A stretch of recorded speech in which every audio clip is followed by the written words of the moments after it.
since Dub came back, even in his first stint back, it seems like he's really tried to emphasize his playmaking, setting guys up. Where have you seen him grow as a creator and a passer year over year? Yeah, I think it starts with his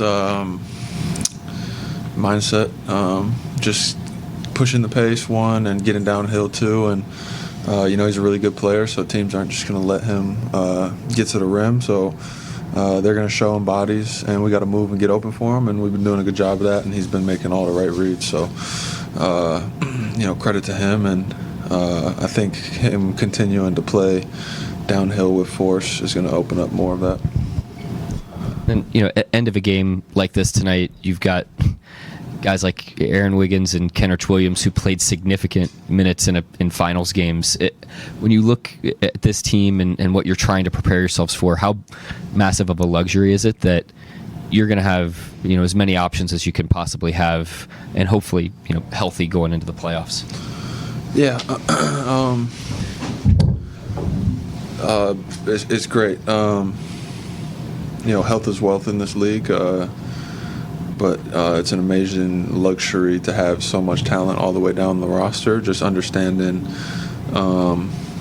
that injuries happen. It's basketball, and even if it's not injury based, just having guys all the way down the roster that are so talented and always so ready. It's a great luxury to have. A lot of teams wish they had it. We have it, and we've seen Mark use it to our advantage in the past, and I'm sure that's going to continue. Going back to Dub, as someone yourself who's also had long-term injuries before, just what is maybe some of the hardest parts about that people don't think about, and what impresses you the most about the way he's handled that this year? I'd say the thing that most people don't see is the way injuries impact just daily life. I think a lot of people think when a player is injured, they're just out shopping somewhere, enjoying life, and just kicking their feet up, but that's really not the case. A lot of time with injuries, it really hampers just going through your daily routine. I wasn't there for Dub's surgery, but I'm sure he didn't enjoy it. And then having to go all summer and figure out how to work and improve while not even being able to use his shooting hand. One, it takes a determination. Two, it takes some creativity, and and then to have a back-to-back hamstring thing, it's extremely frustrating. There's a lot of emotions involved, but I think he's handled it just about as good as anybody could. Always having his foot on the gas with urgency on how he can get better, but also being smart about it, listening to the great medical staff that we have, and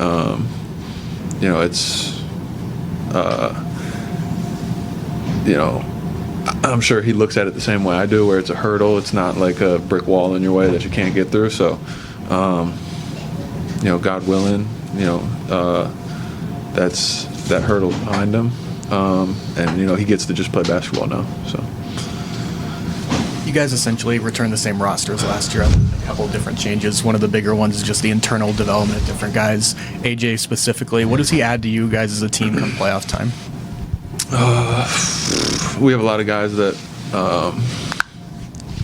have improved since this time last year. You mentioned AJ specifically, and he's a very unique player with a lot of talents on the basketball floor. He's a very well-rounded player, so there's a lot of things he does really well, but I'd say he's pretty special at getting downhill and creating looks at the rim, and then getting fouled too, which in the playoffs is something that you need. You need players and guys that can get downhill, at a great rate, finish at a great rate, which causes defenses to collapse, and then you can get some easier looks from the outside. So it's definitely a great wrinkle to add, and he's played amazing all year. So